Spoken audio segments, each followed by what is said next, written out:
ताकि कोई आपको भ्रमित ना कर सके, आपके साथ कोई भी गलत ना कर सके, आपके देश के साथ कोई गलत ना कर सके।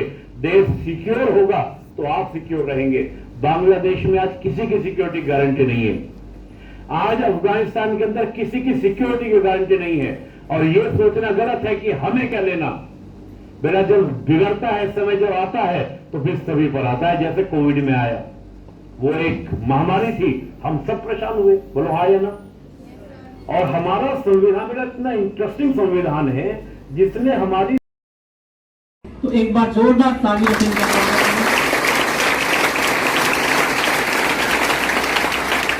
मैं आपकी तालियों की गड़गड़ाहट से निपुण जी को आमंत्रित कर रहा हूं कि आप आए और संविधान क्या है इससे हमारे बच्चों को। जय हिंद। हम भारत के लोग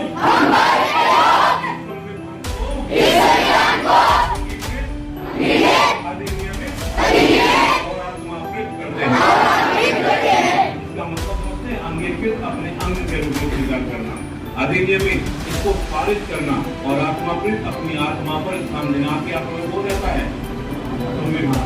आज लिखा है संविधान के पहले पेज की पहली लाइन ये आपको कह रही है।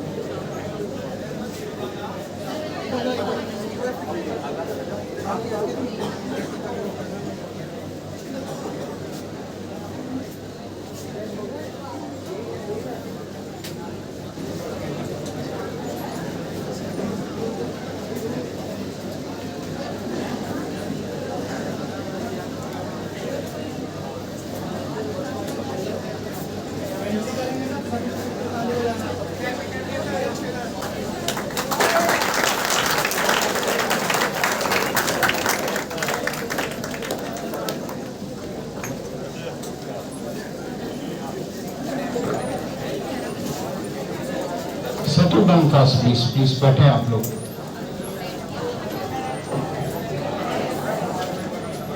बेटा please settle down fast. आइए आप लोग please, so that we can start the program. So we have got both first year and second year also, or only first year? First year students. Mic की जरूरत है मुझे बोलने की? Or should I speak without mic? अच्छा, boys and girls, as a part of initiative program, as part of motivation program, we bring a lot of scientists, philosophers, social workers, IAS officers, IPS officers in the organization जो आप लोगों के साथ interact करें। आज हमारे पास एक ऐसा शख्स है बेटा who has seen the society changing. Even in my time, for about 30 years back, फौज में वही जाता तो जो इंग्लिश स्कूल के साथ था बेटा, belong from a particular category of the family. That is not true today. If you go to NDA, most of the students will be from the middle class, lower middle class.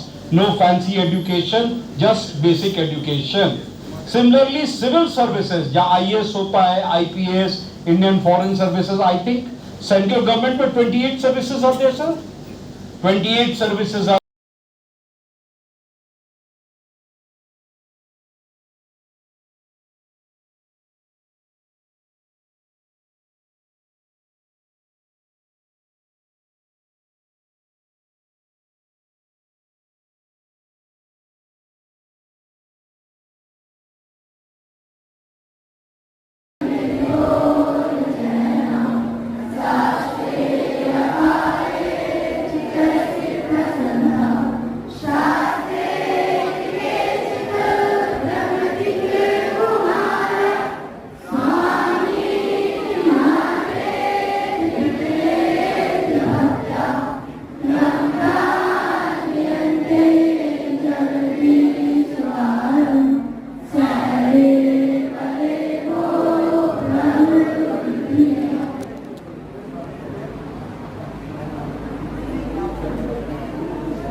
Interference का कुछ aspect ही नहीं है।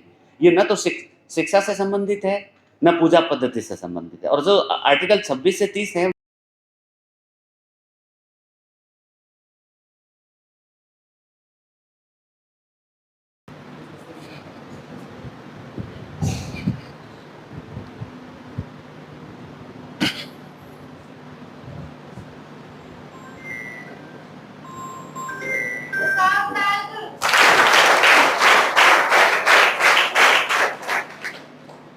धन्यवाद गुप्ता जी।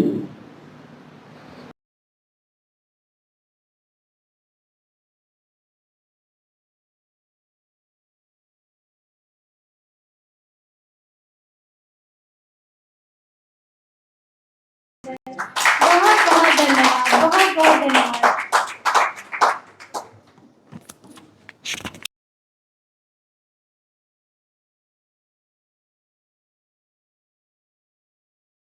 है जिसको सैनिक सरकार यानी कि सैनिक गवर्नमेंट यानी मिलिट्री गवर्नमेंट कहा जाता है, वो वहां पर अवस्थित है। वहां भी लोकतंत्र नहीं है। श्रीलंका जाए, श्रीलंका में लोग विद्रोह करते हैं, और विद्रोह भी कैसे? प्रेसिडेंट हाउस में घुसकर उनके स्विमिंग पूल में तैरते हुए लोग विद्रोह करते हैं। बताइए, ऐसा भी क्या कोई विद्रोह होता है, आंदोलन होता है? लेकिन मैं ये बात कहना चाह रहा हूं कि आपने आसपास में देखा, दुनिया में आप कहीं भी देखेंगे, जितना कामयाबी तरीके से हम अपने डेमोक्रेसी को संविधान के माध्यम से लेके चल रहे हैं, क्यों? क्योंकि हम लोगों ने संविधान को स्वीकार किया, एक्सेप्ट किया कि हां, हम इसको अपनी आत्मा पर स्थान देते हैं। लेकिन ऐसा हुआ क्यों? इसलिए हुआ क्योंकि जो भाई साहब ने कहा कि नागरिक महत्वपूर्ण है। कोई भी संविधान तभी तक समाज के मूल्यों को लेकर चलेगा, तभी तक संविधान जीवित रह सकता है, या संविधान के अनुसार संवैधानिक व्यवस्था चल सकती है, जिसको हम लोग संविधानवाद के नाम से जानते हैं। यानी कि अगर समाज के मूल्य उसमें शामिल नहीं होंगे, और समाज के मूल्य क्या, जो हम प्राचीन काल से लेकर चल रहे हैं, स्वतंत्रता, समानता और न्याय जैसे मूल्य। कई बार मैं राम जी का प्रसंग देता हूं, आपने राम जी की बात सुनी होगी, और राम जी के ऊपर, उनके परिवार के ऊपर एक बिल्कुल सामान्य मानविकी ने कटाक्ष किया। मैं उस पर ज्यादा नहीं जाऊंगा कि क्या हुआ क्या नहीं, लेकिन एक बात मैं बताने का प्रयास कर रहा हूं, सिर्फ इसलिए कि स्वतंत्रता का विषय आप समझिए, कि राम जी के परिवार के ऊपर एक धोबी ने कटाक्ष किया कि तुम्हारी जो वाइफ है वो ऐसे, तो हमने बात कही। अब जो हुआ उस पर मैं नहीं जाना चाहूंगा, लेकिन एक विषय मैं बताना चाह रहा हूं। यह विषय है कि उस समय भी राम राज्य में लोगों को यह आजादी थी कि वो राजा के ऊपर भी प्रश्न कर सकते थे। आज के समय में अगर हम बात करें, हम बात तो करते हैं विचारों की आजादी, हम कहते हैं हमको भारत का संविधान बोलने की आजादी देता है, लेकिन अगर हल्का सा दूसरा विचार हमारे सामने आ जाए तो हम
हम सभी ने पढ़ा था, असतो मा सद्गमया।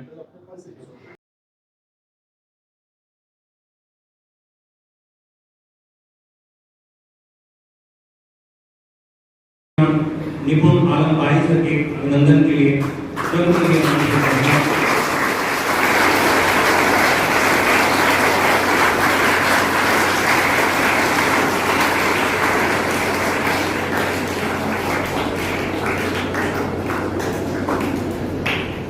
सभी को नमस्कार। कि आपको एक उस पुस्तक के बारे में, उस ग्रंथ के बारे में आपको जानकारी दूं, जिससे होगा आपके विद्यार्थी स्तर पर भी आप उसको पढ़ते होंगे। लेकिन आज मैं जो आपसे बात करूंगा वो मैं बात ये करूंगा कि संविधान क्यों जरूरी है, हमें संविधान क्यों पढ़ना चाहिए। पुस्तकें बहुत सारी हैं, बहुत सब कुछ है, हम अलग अलग स्ट्रीम को चूज करेंगे, कोई क्या आप में से टीए बनेंगे, ICWA बनेंगे, कंपनी सेक्रेटरी बनेंगे, आप में से बहुत से लोगों के तो कहेंगे IAS टीचर की तैयारी करेंगे। लेकिन मैं आपको एक बात बोलता हूं कि संविधान किसी भी स्ट्रीम को आप चूज करें, आप सबको संविधान पढ़ना चाहिए, कॉन्स्टिट्यूशन पढ़ना चाहिए। क्यों इसलिए पढ़ना चाहिए, मेरे कर्तव्य है, आपके कर्तव्य है, हम सब की तरफ से कुछ ड्यूटी है। आए ना, अगर हम सब, गांधी जी कहा करते थे कि अगर हम सब अपनी जिम्मेदारियों को पूरा नहीं जाएंगे, तो भगवान कृष्ण भगवान गीता में क्या कहा, मैं एक अच्छा विद्यार्थी हूं, वही विद्यार्थी कौन सा अल्पाहारी ग्रह त्यागी सुना हो ना, वान निद्रा आख चेष्टा बकोद्यान विद्यार्थी पद लक्षणम। अगर आप अपने विद्यार्थी धर्म का, कर्तव्य का पालन अच्छे से करेंगे तो तुम्हारे बड़ों ने जितना किया बढ़िया, बहुत बढ़िया, आगे कमी है तो सुधारेगा कौन? हम। ये हमारी ड्यूटी बनती है, कमी है तो हम चूज करेंगे, हम किसी को बुलाना नहीं देंगे। क्या बोला आपने? बोलिए बोलिए, हम भारत के तो देश किसका है? आपका। आए ना, पढ़ाएंगे ना, आपके पास कभी किसी को नहीं बताएंगे,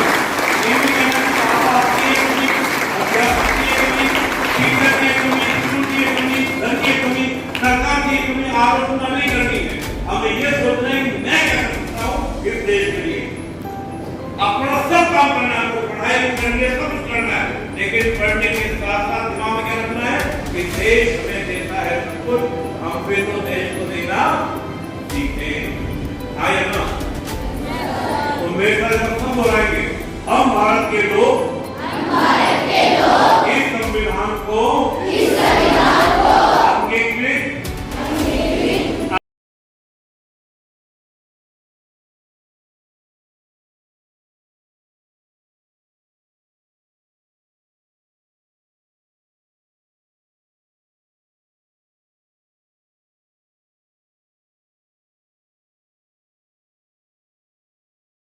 सीता माता के ऊपर धोबी क्वेश्चन उठा दे रहा है और राम जी उसकी बात को सुना नहीं कर रहे। वाक व्यक्ति के स्वतंत्रता का असली जो मायना देखना है तो राम जी के आदर्श में देख सकते हैं।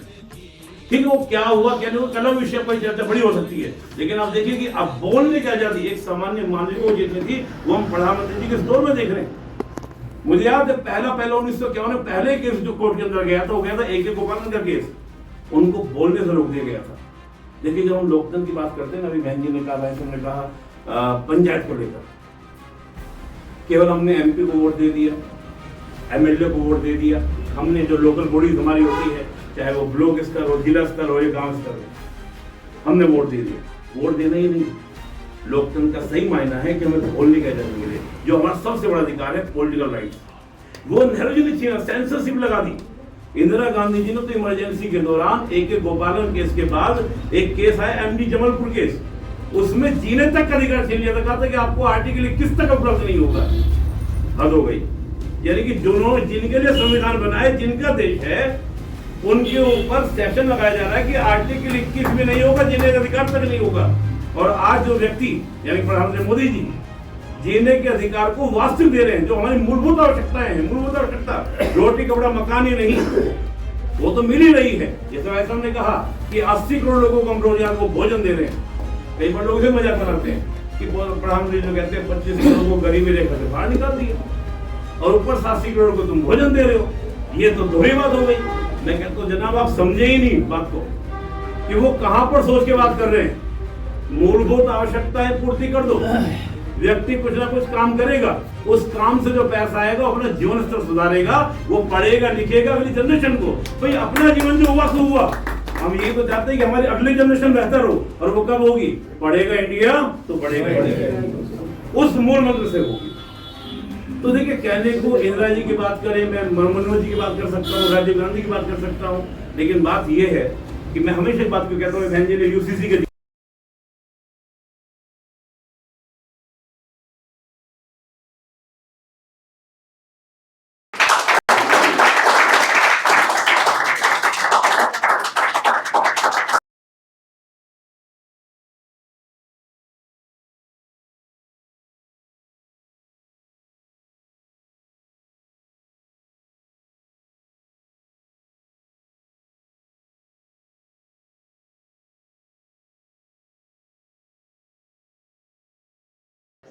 और वे हमें पूर्णता प्रदान कर रही हैं।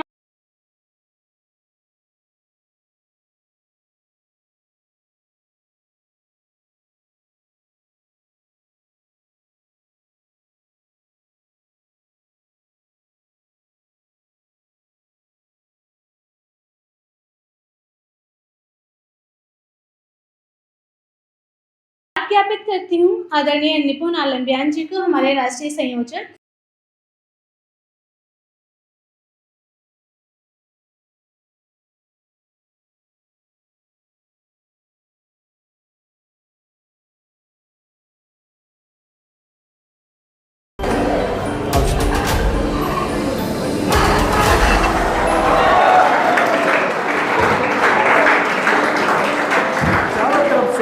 इनकी ख्याति लहरा रही है। वो मुख्य अतिथि के रूप के अंदर हमारे बीच विराजमान है। सर का नाम है निपुण आलम बयान। एक बार जोरदार तालियां बजाइए। मंच पर ही विराजमान हमारे प्रिंसिपल साहिबा डॉक्टर हर्षिता मैडम, और सर को हम तुरंत बुलाना चाहेंगे कि सर आइए, आज हमारे बच्चे बेसब्री से आपका इंतजार कर रहे हैं। मुझे एक को ध्यान देकर चलता है, यानी कानून के चलता है और जो नियम चलता है, ऐसे विचारक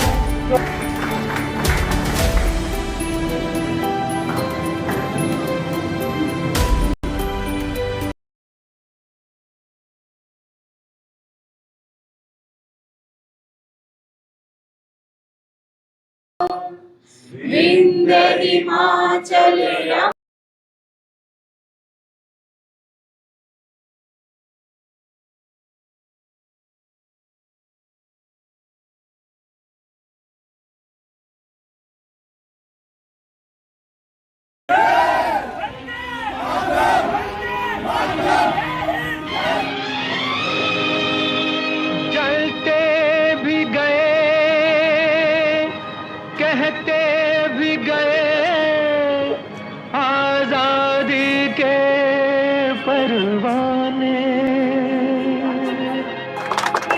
जीना तो उसी का जीना है। धन्यवाद सर, बहुत बहुत धन्यवाद आपका। संविधान के आर्टिकल 19 और 21 के तहत हमें मिली है कि वाक अभिव्यक्ति और साथ में जीने की आजादी, वो भी कैसी गरिमा के साथ। तमाम सब बातों को भूलकर आज हम क्या कर रहे हैं, हम एक राष्ट्र का पर्व बना रहे हैं, धरती की बात करते हैं। ये अर्पण तर्पण की धरती है, इतनी हमारे लिए गंगा है और कण कण क्या है, शिव है। जोर से जयकारा लगाते हुए, भारत माता की जय का जयकारा लगाते हुए